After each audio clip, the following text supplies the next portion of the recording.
Es 12 de febrero de 1993. Liverpool. Dos chicos de 10 años se llevan a un niño de 2 de un centro comercial. Caminan por las vías del tren durante 2 millas y pico hasta que deciden golpearlo hasta la muerte. Mucho antes de que se sucediese el juicio, aquella historia se había convertido en el símbolo de todo lo que había ido mal en Gran Bretaña. Una raza de niños violentos, padres ausentes, madres irresponsables y familias de clase baja disfuncionales, así como la influencia que ejercía la violencia en la televisión en los niños. De repente, surgió el rumor de que habían visto una película poco antes del asesinato, El muñeco diabólico, que durante 4 meses llevó a los medios a poner el grito en el cielo sobre la influencia de este tipo de películas en los niños y la posibilidad de que les hubiera llevado a cometer semejante delito. ¿Qué se descubrió pasados esos 4 meses? Que nunca vieron la película. La descripción de lo que acabáis de oír es lo que Stanley Cohen llamó en 1972 como pánicos morales y demonios populares. Este sociólogo describió el pánico moral y consideró que contenía las siguientes características: una preocupación, más que un miedo, por una amenaza potencial o imaginaria. 2. Hostilidad, es decir, una especie de indignación moral contra los actores, que en este caso serían los demonios populares, y contra las agencias supuestamente responsables. 3.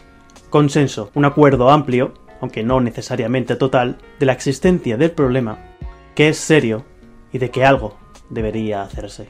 Es importante remarcar que para Cohen, las élites y los grupos de influencia deben compartir este consenso, sobre todo los medios de comunicación. 4. Desproporcionalidad. Se da la exageración del número o la fuerza de los casos, en términos de daño causado, ofensa moral, riesgo potencial si se ignora. La preocupación pública en este caso no es proporcional al daño objetivo. Y 5. Volatilidad. El pánico surge y se disipa de repente y sin aviso. Vale, Javi, pero ¿de qué me hablas? ¿Qué concepto te has sacado de la manga? Cohen nos habla de un fenómeno que todos hemos vivido, ya sea como espectadores o como sujetos activos. Surge una persona, un caso, normalmente delictivo, como un homicidio en extrañas circunstancias, un grupo social o un fenómeno social aparentemente inusual, y las alarmas se disparan. Los medios, sobre todo hoy en día, informan rápidamente, con escasez de detalles y con gran ambigüedad. Como ejemplos recientes, aunque en algunos casos son demonios populares de mayor antigüedad pero que de vez en cuando resurgen, tenemos los manteros, la violencia que conllevan, su condición de inmigrante ilegal, así como su daño al comercio local, las hordas de borrachos en Magaluf, jóvenes ricos y desatados, violentos y que llevan a cabo conductas de peligro para sí mismos u otros. En 1980 se señaló mucho a los juegos de rol y los niños que lo jugaban, también al heavy metal y su influencia sobre conductas violentas, podemitas, perroflautas y comunistas, y la necesidad de que sean detenidos, de que no nos roben nuestra propiedad. Los incel, estos chavales que no han podido tener sexo y han decidido responder con violencia, señalo este caso porque en su momento surgió como un problema importante, pero más tarde se vio que no era un fenómeno tan extendido como los medios habían predicado. Los video nasties, relacionado con el miedo a la influencia que tienen las películas de terror en los niños. Nasty estaría relacionado con lo gore, lo chungo, y la Seduction of the Innocent, que es similar, pero relacionado con los cómics. Os dejo más información acerca de ello en la caja.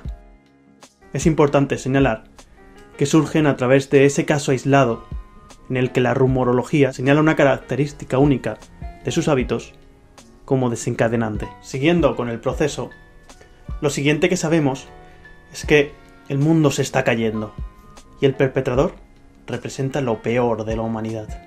Pero no se queda ahí, y con el paso de las horas, días o semanas, la indignación se convertirá en miedo a la repetición y por lo tanto sospecha ante las personas que compartan las mismas características. ¿Por qué lo haría? Los rumores vuelan, y lo hacen rápido. Pasa con los videojuegos, el heavy metal, e incluso con el satanismo en jóvenes homicidas y violentos. Pero podría hilar más fino.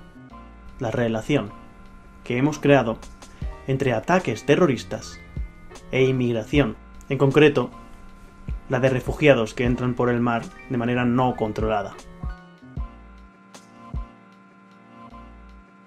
De repente, surge una preocupación acuciante. Existen ciertos elementos en nuestro entorno ante cuya amenaza hay un consenso, y una indignación y un rechazo, que normalmente se extiende e influye al colectivo objetivo, que además ha empezado a simbolizar el fenómeno gracias a los medios. Vale, para continuar, tomaré otro ejemplo porque este es suficientemente polémico para desviar el punto de mira de la explicación. Imaginemos ahora una situación de niños matan a niño, como con la que empezó el vídeo.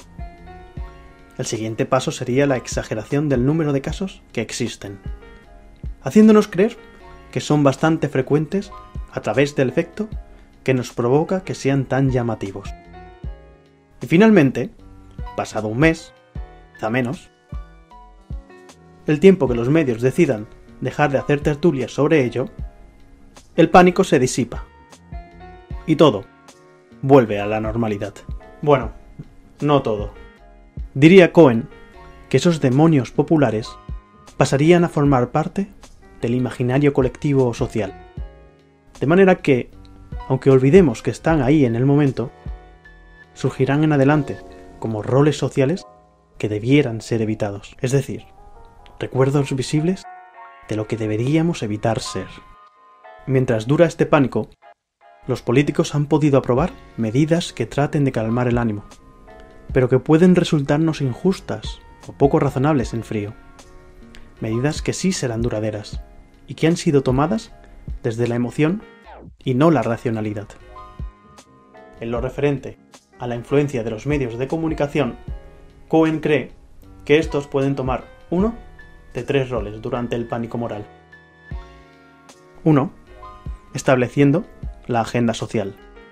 Es decir, poniendo el foco sobre todo lo que creen que debe ser noticia, y polarizando lo contado a través de filtros ideológicos. Es decir, nos señalarían si esto es inmoral, esto no, aquello medio inmoral. 2. Transmitiendo las imágenes. Al tiempo que dan luz a un problema, le facilitan la palabra a quienes se quejan del mismo, que a veces no dan una versión completa de lo que sucede. 3. Rompiendo el silencio, haciendo ellos la proclama.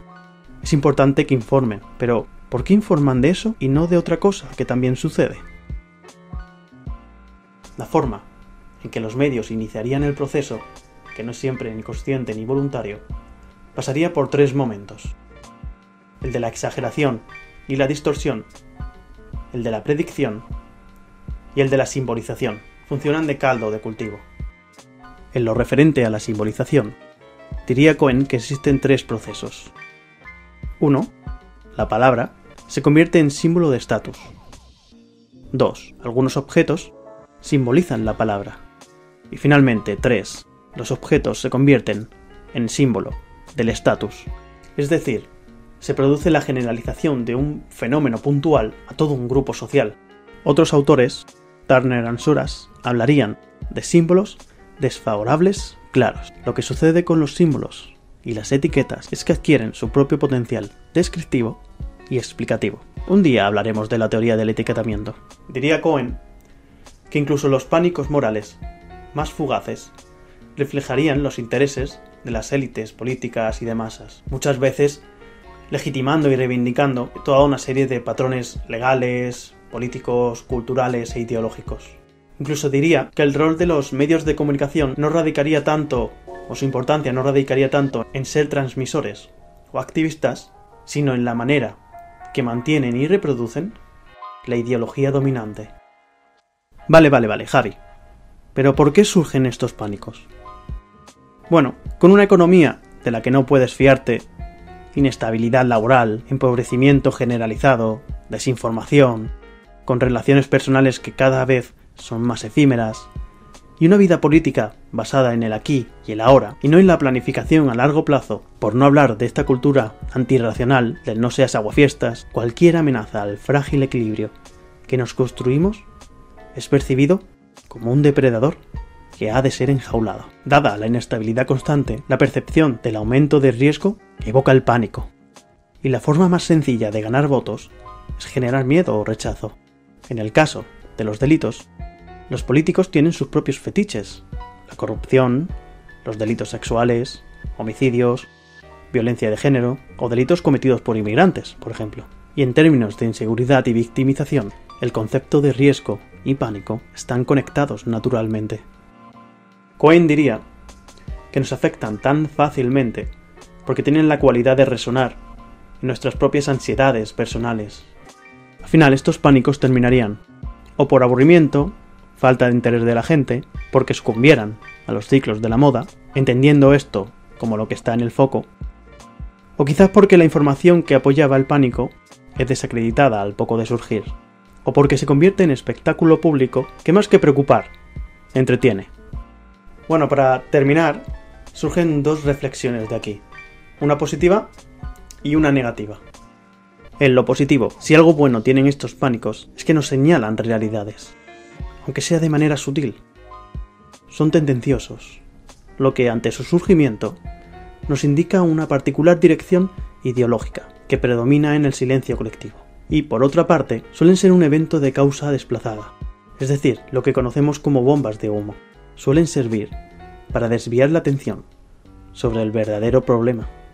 Cuanto a lo negativo, aunque ya sé que todo este fenómeno es negativo a excepción de lo dicho ahora mismo, surge entre nosotros lo que se llama el efecto Mandela. Consiste en la creación de recuerdos colectivos falsos, donde un grupo de personas dice recordar y haber visto algo que jamás sucedió. Os dejo más abajo un artículo de Sataka donde se explica de manera más extensa y con ejemplos. La reflexión acerca de este fenómeno quizá ya os parezca obvia. Dada una cierta tendencia psicológica o mental a dar por supuesto determinados hechos o evidencias sin previo contraste, el pánico moral y sus consecuencias a la hora de demonizar minorías requiere de un concienzudo análisis de la información que nos llega cada día. ¿Difícil? ¿Trabajoso? Es más fácil dejarse deslizar por lo que se ha llamado caminos de menos resistencia, esto es, pautas ideológicas por las que es sencillo transitar y no requieren conciencia del asunto. Os dejo un vídeo de Pop Culture Detective donde habla de ello, relacionándolo con la película de Wall-E. Sí, es difícil, es trabajoso, pero ¿lo vas a permitir? Bueno, hasta aquí el vídeo de hoy con Cohen y su pánico moral. Espero que os haya gustado. Os agradeceré que podáis compartirlo, darle a like, etc. No dudéis en dejar en comentarios cualquier tema que queráis que comente. Tengo ya en mente 2 vídeos más que van muy relacionados con este tema. Y bueno, hasta el próximo vídeo.